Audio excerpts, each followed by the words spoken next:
Chief Minister, sir, Honorable Speaker, Sikkim Legislative Assembly, Honorable Members of Council of Ministers, Honorable Member of Parliament, Honorable Deputy Speaker Madam, Honorable Members of the State Legislative Assembly, my esteemed colleagues, and my dear friends from the media. Today, we are gathered here to witness the inaugural meeting of the newly formed government with the officials of the state government.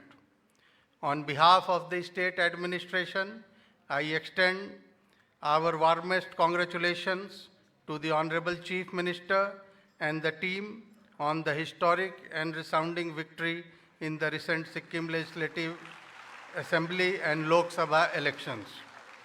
This victory reflects the trust and confidence that the people of Sikkim have placed in your leadership and vision for our state. I also want to express my heartfelt appreciation for the hard work and dedication shown by the entire election team led by the Chief Electoral Officer and supported by the district collectors, superintendents of police, and all government functionaries involved in the smooth conduct of free and fair elections.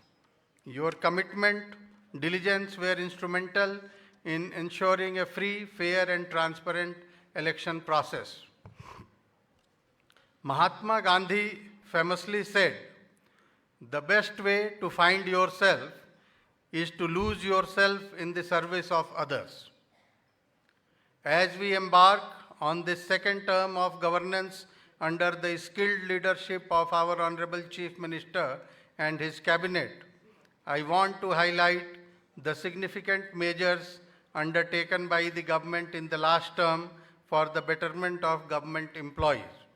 These measures include enhancing maternity leave to 365 days, increasing paternity leave to 30 days, providing advance increment for employees with more than one child, offering sabbatical leave for both regular and temporary employees, promoting over 10,500 employees, regularizing more than 27,000 employees, recruiting over 1,042 employees across different categories, conducting cadre reviews of 10 services.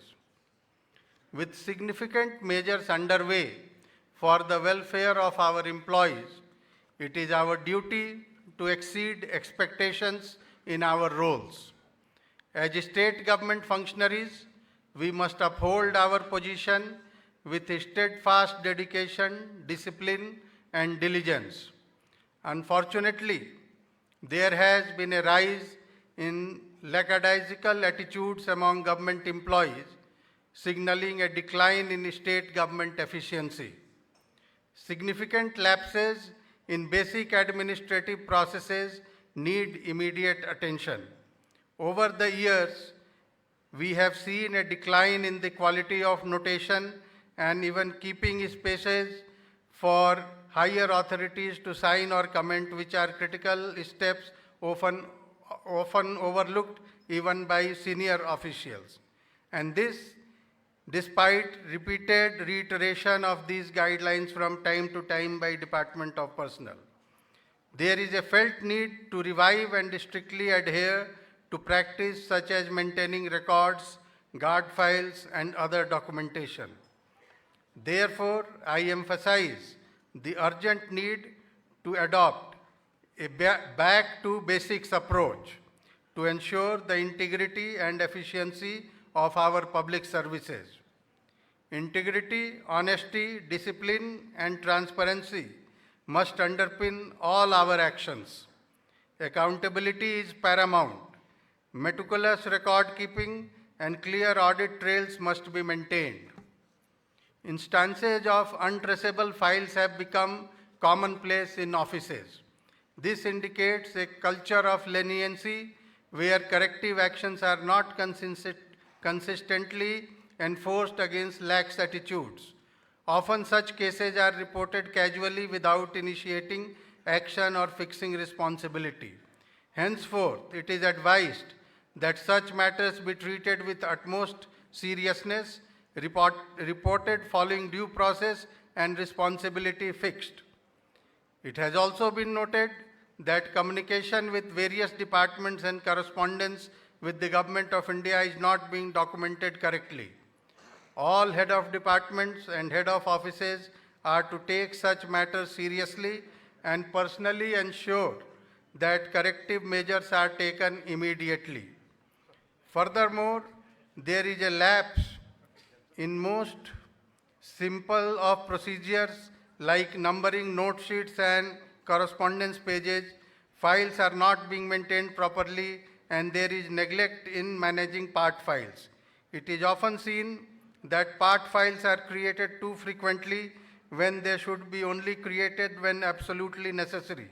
For cases like when main file is under submission for cabinet decision or government approval. After creation of part file, it should be merged with the main file, a practice which continuously overlooked and neglected.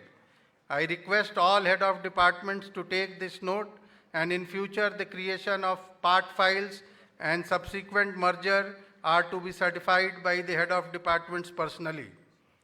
It has also been observed that officials are not submitting typed notes to their seniors, which should be a standard procedure at all levels, especially from the head of office to the head of department and to the chief secretary. This is to be discouraged and corrected immediately. Many departments, including the district offices, neglect the process of keeping record of employees' leaves. Instances of staff with zero casual leaves for many years indicate a serious oversight that is to be immediately rectified. Moreover, transfer orders are to be executed promptly.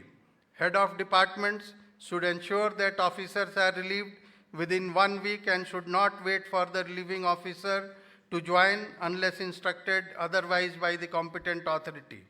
Additionally, the Department of Personnel may issue movement orders concurrently to facilitate the smooth transition.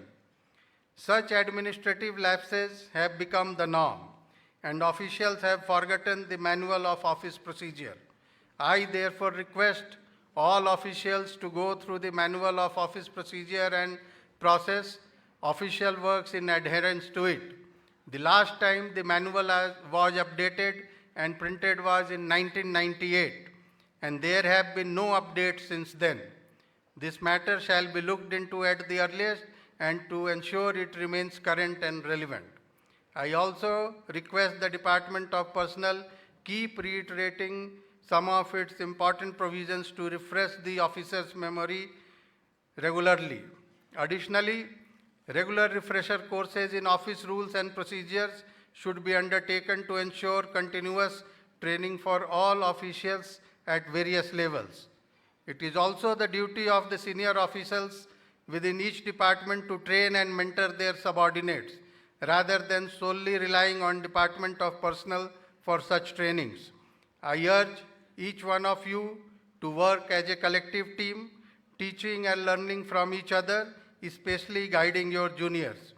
By doing so and working as a unified team, we can achieve excellence in our state's administration. We have also received frequent reports on instances where government officials freely express their views and thoughts through social media. I urge the Department of Personnel to vigilantly monitor such activities without fear or favor, ensuring that appropriate actions are promptly taken when necessary. It has also come to our attention that despite the 5th Pay Committee abolishing deputation allowances for the state government employees, some employees continue to receive them in violation of the rules. Head of departments to take immediate corrective actions. All head of departments are to hence submit a certificate confirming that no deputation allowance are being given. If any allowances have been given, recovery must be initiated immediately and a certificate to that effect submitted to the Office of Chief Secretary. Another issue of concern is the frequent appointment of individuals by public sector undertakings corporations, autonomous bodies, and commissions within the state without consulting the Department of Personnel and the relevant administrative department. Even when there is surplus staff available for redeployment, these corporations and commissions keep appointing new personnel at their own level. Most of these institutions continue to depend on grants in aid from the state government for their operations, and despite this financial reliance, make arbitrary appointment which is further compounded by the hasty regularizations of these employees through board meetings. From here on, such arbitrary appointments are to be discontinued immediately. In Government of India, PSUs and corporations, even dearness allowance as increments are not permitted until the corporation is making profit. The process of regularization and promotion of PSU employees therefore should be aligned with their performance and profit making. Additionally, deputation allowances in PSU or offices funded by the State Consolidated Fund should be withdrawn without delay. I once more state that all government employees are expected to adhere to the Sikkim Government Servants Conduct Rules 1981, and head of department should act as role models, ensuring these standards are upheld across their teams. Performing duties effectively should be inherent in all officials. They should not wait for directives from seniors when it comes to fulfilling their allocated responsibilities. I request everyone present here to take note of all the instructions, as it is crucial for us to ensure a more organized, disciplined, and effective public services. As Chief Secretary, having to raise such issues highlights the dismal state of administrative affairs and the profound lack of respect for the administrative process arising from frequent omissions and commissions that are typically overlooked and condoned. Moving on to a perennial challenge we face, financial indiscipline. As we navigate through our fiscal landscape, it is imperative that we ensure the highest standard of financial prudence and propriety across all government departments. Rule 11 of the Sikkim Financial Rule, SFR, states that every officer is expected to exercise the same vigilance in respect of expenditure incurred from public money as a person of ordinary prudence would exercise in respect of expenditure of his own money. Over time, we have observed a troubling trend where excessive time, energy, and money are spent on enlarging and embellishing office spaces, installing expensive furniture and fixtures, and unnecessarily replacing government vehicles. This practice is not only wasteful, but also stands in stark contrast to the principles of financial prudence and propriety that we as government employees should uphold. I want to personally stress that it is our shared responsibility to ensure every rupee is spent wisely, transparently, and effectively. Each department must meticulously manage its budget, adhering strictly to established guidelines and protocols. The state budget holds a revered status as a guiding document. Each department receives specific allocations and must manage their finances within these limits. It is imperative to avoid both the surrender of funds and excessive spending. There exists no justification for overspending, especially when opportunities for supplementary grants are available. In this era of e-governance, characterized by computerization and instant connectivity, irregularities such as excessive spending should be non-existent. This also extends to the design and construction of new structures, where unnecessary embellishments and amenities beyond the actual requirements are often incorporated. We should prioritize functionality and cost effectiveness over extravagant designs, which strain the state treasury. Opting for maintenance-free structure should be the preferred choice while designing and framing the estimates. Departments are henceforth advised to conduct thorough surveys and plan projects meticulously to minimize the need for revisions that can disrupt state finances. It has also been observed that despite the notification of schedule of rates, many proposals funded from the state earmark funds are using central PWD rates instead of adhering to the Sikkim schedule of rates. This is to be highly discouraged.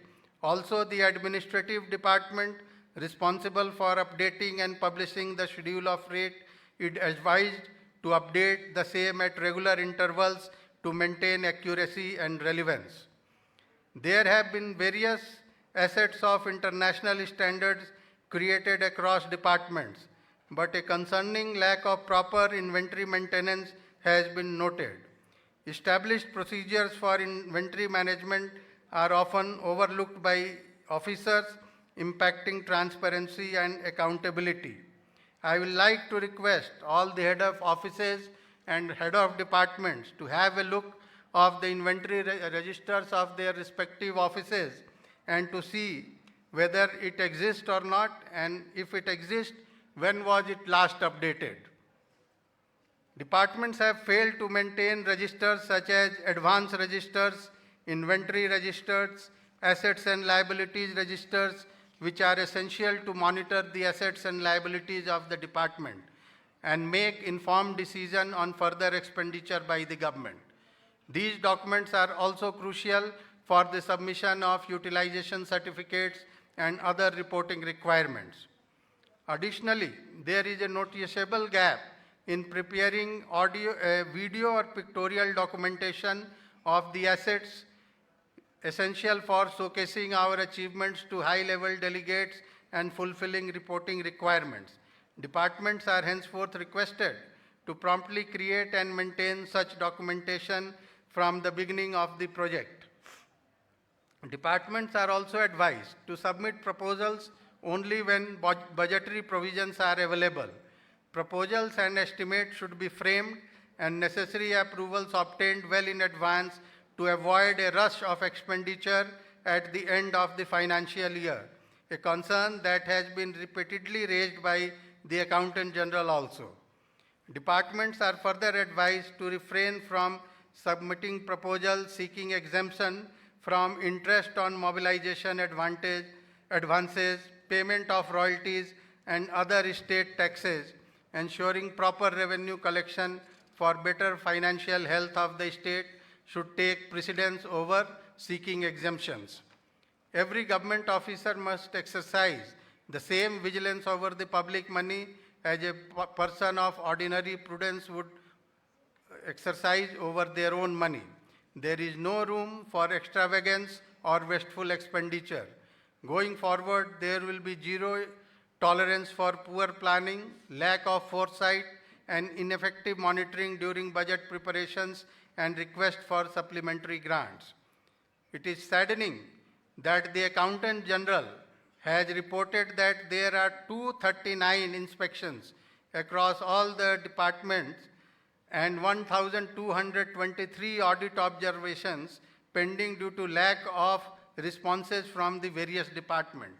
It is the responsibility of the head of departments to dispose all such audit observations and inspection reports in a time-bound manner. Immediate action is to be taken by the concerned head of departments. Audit observations are to be treated with utmost seriousness and resolved promptly. Head of departments are also advised to review audit observations in advance and aim to resolve them at the draft stage whenever possible.